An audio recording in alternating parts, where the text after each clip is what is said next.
Last week, Grayzone Warfare had their biggest patch yet. Now, if you're like most players, you've tried to play this game. It's had horrible optimization. The AI were beaming you through bushes, hitting headshots every time. The recoil was kind of non-existent unless you were firing an AK. These are all things that the community complained about and that Grayzone Warfare decided to fix. Now, this was only a patch, so there was no wipe and no major update with it. But they did tease some things about Dark Revelations, which for those of you who don't know is going to be the next major update for Grayzone Warfare. Dark Revelations is going to focus on lore building and world building, so you're going to see a lot of changes in the quest line and the map itself. Mara even said himself that the AI are going to look and act a lot differently. So I'm excited to see what they do have to offer for the next update. But with that being said, I'm going to go ahead and get into the patch notes right here. Alright, so first and foremost, one of the major patches that they made that I'd like to talk about is the FPS improvements that they've made. Now, if you look at this map right here, on the left side you can see where everyone was having FPS problems. There's a lot of yellow, there's a lot of red, and there's a lot of orange. Very little green on this map. Now, what I really want to point out is if you look at all the starting towns, that was your first experience you were getting on the game. That is why so many people were complaining about poor optimization and just leaving the game right off the rip. Imagine your first hour being bad frames, horrible AI, and whatever fucking else comes your way. Not a good experience. So I'm glad that they went ahead and improved this, and it looks like it got a lot better. The Crimson side still does have a lot of yellow, but that being said, everywhere else on the map has a lot of green compared to the first map.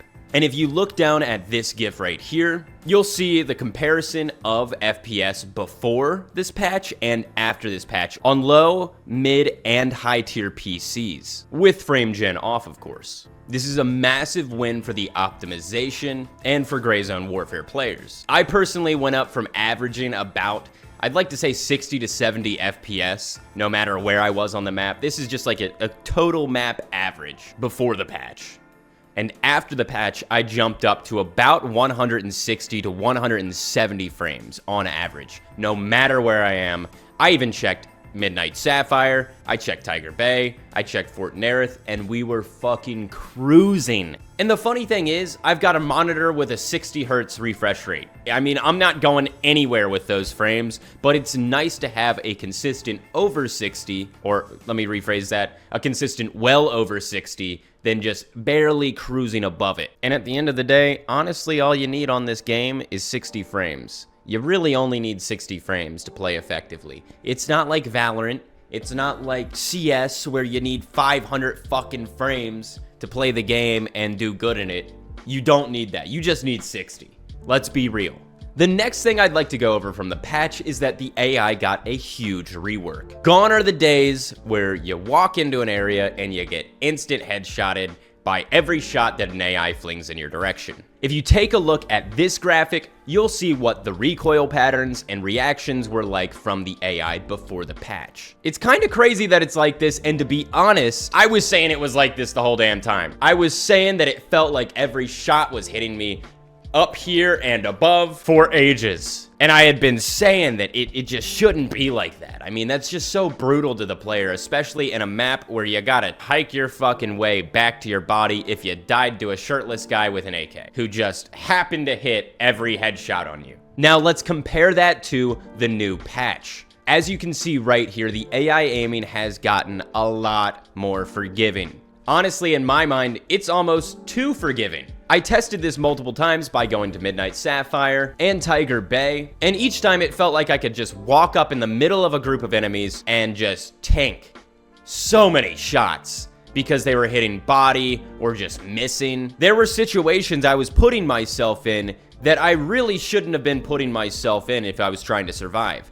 And I was still kind of surviving. If I was actually trying, I would have been able to kill the enemies and still walk off and heal. So overall, I do think they're going in the right direction with the AI, but maybe give it a little bit more difficulty in areas like Tiger Bay, Fort Nerith, and Midnight Sapphire. Those are the types of guys who should be hitting better shots on you compared to the local villagers who just picked up an AK and are ready to defend their home country. But that's just my personal opinion. A downside to the AI changes that I did see, though, is that their visibility has seemed to kind of increase to an almost X-ray vision level. As you can see in this clip, I noticed that I was getting shot from every direction. I was over at Villa Luisa, and I had already killed the enemies on the back side of the villa. So when I started to take fire, I realized real quick where it was coming from. All the enemies that were lining the lake on Midnight Sapphire were all locked onto me. Despite me being behind a wall, despite me not being in their vision,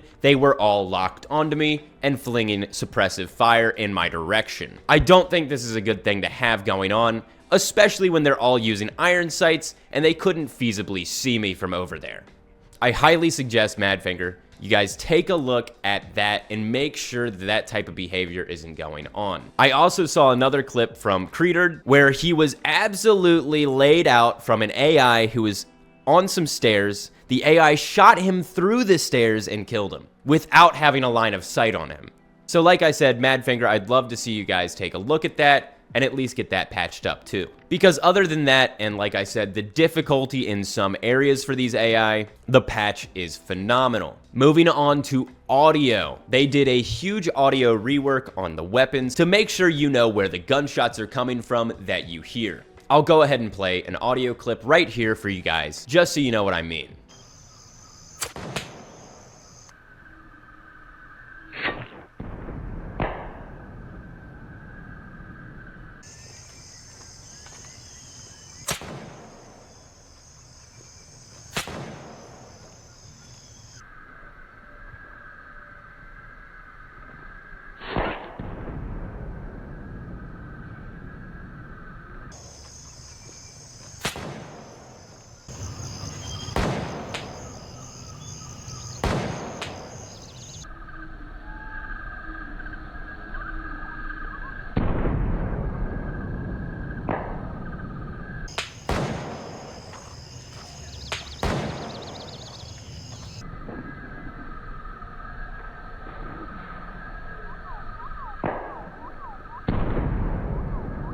I'd say that's a pretty big win for the people who are complaining about the audio not really being too great when it comes to directions and how far the gunshots actually are. Next in the list, they did some animation reworks. As you can see in this GIF right here, one of the things that they did was to make sure any shake when you're putting in too many inputs is gone, thus making the first person movement a lot smoother. Gone are the days where your gun starts to jiggle when you click S and D over and over again.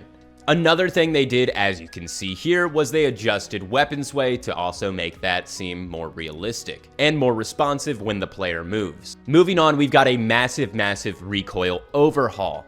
As you can see right here, this is what the recoil used to look like compared to after the patch. And as you can tell, it is absolutely insane. They really put some kick on these guns to try to make them feel better.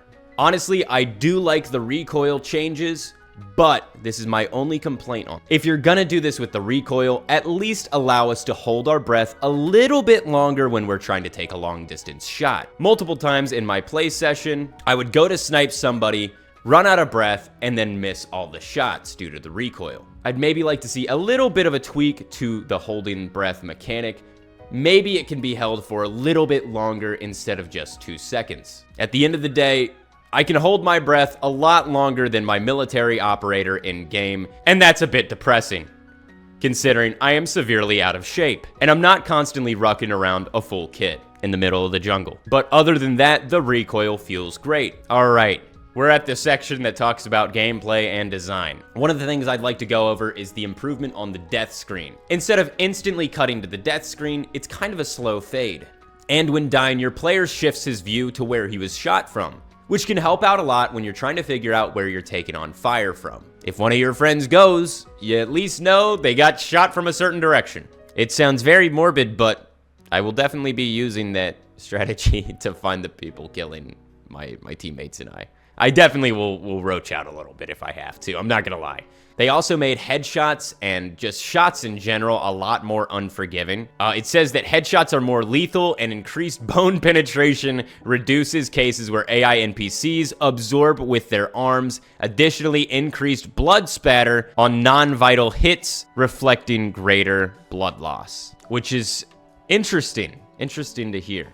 Especially since a lot of the AI before this patch were just tanking every shot you threw at them. Now, since the patch hit, the AI have been less absorbent. They've been dropping when they're supposed to, thank God. And I'm no longer running into the situations where I'm shooting a guy in a baseball cap and a wife beater, and he's not dying. He's absorbing more hits than a guy at Fort Nerith wearing a full kit of armor. Another thing they did was they balanced some rewards for the strike missions at Blue Lagoon, Fa Ling, Sawmill, YBL1, and Hunter's Paradise to reflect the difference in the area difficulty. Alright, here's the last major change in the patch notes before we just get into the speedrun type of stuff, which is the requested community fixes and shit like that. They added a server region to mainland China. This is a huge win for anyone who does live in mainland China and for the Grayzone Warfare developers, because now they're able to tap into that Chinese market and make a little bit more money off of it. We all know that the Chinese market, when it comes to gaming, is very, very massive, even if some people don't want to admit it. So this was a great move for Madfinger to make.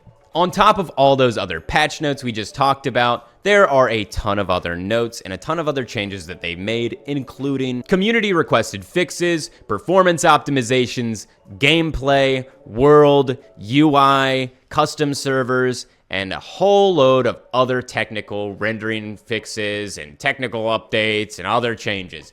I mean, it is crazy. This is a fat-ass patch, and if you haven't read all the patch notes for yourself, I highly recommend you do so. Me personally, I don't do too much reading, so this is as far as we're getting with the patch notes. One thing, though, that I'd like to point out from all these random patch notes at the bottom is that they finally made a change to Spielberg that was much needed. My last bug that I want to mention is part of like the world fixing, and shout out to Saint Glizzy. I don't know if you're watching, but we have adjusted terrain and objects in the Spielberg combat outpost to prevent players from climbing onto the roof.